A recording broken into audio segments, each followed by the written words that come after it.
So Greta, here for Mistress America. It's an interesting film in as much as it's one where we see a character with many irons in the fire. Yes. Would you agree that that's what Brooke has going on?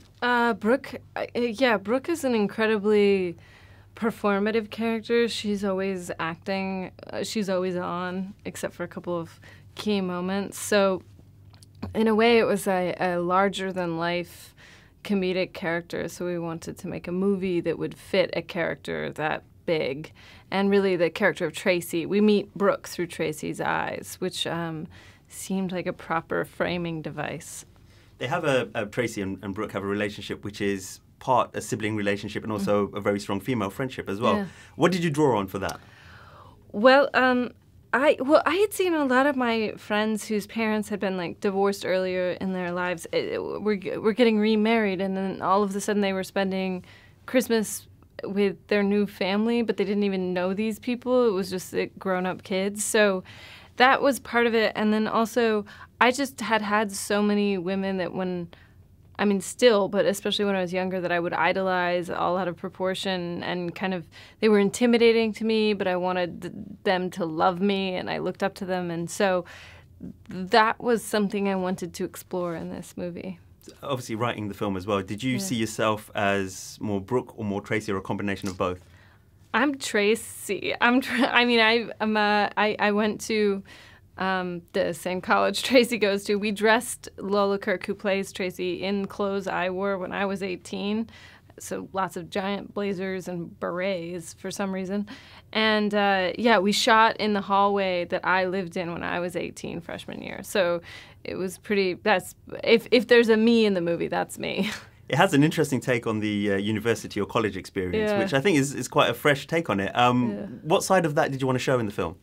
Well, I think so often in films they show getting to college being this like amazing thing, like suddenly you're in this new great place and there's all these interesting people. And I think the reality of it, at least for the first few months, it's quite lonely and confusing, and you're sort of lost, and it's even more so because you believe that it should just be awesome, and then when it's not, you're like, what's wrong with me that I'm not having the awesome college experience that apparently everybody has? Do you think that's heightened now with the excessive use of social media, which the film comments on as well? Yeah.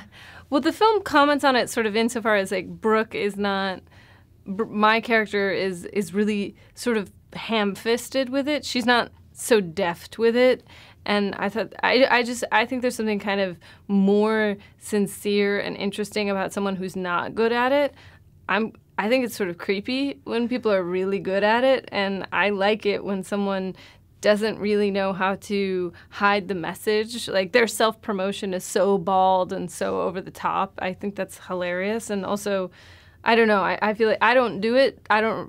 Mainly because I would probably be that way. I would not know how to be subtle. But yeah, I certainly think at college there is this, they're all looking at each other through this, literally filters, and it seems like everybody's having a better time than you are. Now, when you've written a film and obviously starring in it as well, how much pressure is there on you to be involved in the direction of it, or do you distance yourself completely from that? Well, when we're actually on set and I'm acting, there's a very clear division of I'm acting and Noah's directing, but I'm very involved with all the casting and the locations, and then once the film is done, the editing and the music and all of that. But the actually being on set, I feel I like to have the camaraderie with just the actors. Yeah, you mentioned the locations. It's set in New York, which is obviously somewhere you're familiar with. But again, I think what I really liked about it is that it gives a different perspective on the city. What is your take on New York, and do you think it has been fairly represented on screen before? Well, I love New York City. It's where I live, and it's also the great love of my life is that city. So, one of the things that really amused us about this movie was the fact that Brooke lives in Times Square, and that we were going to shoot Times Square as if it was just a regular neighborhood. That was funny. And then even moving the whole action to Connecticut in the second half of the movie, well, in addition to being like a tip of the hat to Bringing Up Baby, we wanted it to feel like in some ways the city is defined by the suburbs, and more so in like 80s films, like the people who'd like make their money and then get out of the crazy city. But that feeling of like the moving away from it also makes the city itself more special. Mm-hmm. And moving away from this film, you've got a number of projects coming up. I was wondering if you could tell us something about Wiener Dog, which is your Todd Solondz project. Yeah, I finished shooting it not that long ago. It's really great and sad and weird and funny, and it's a Todd Solondz movie.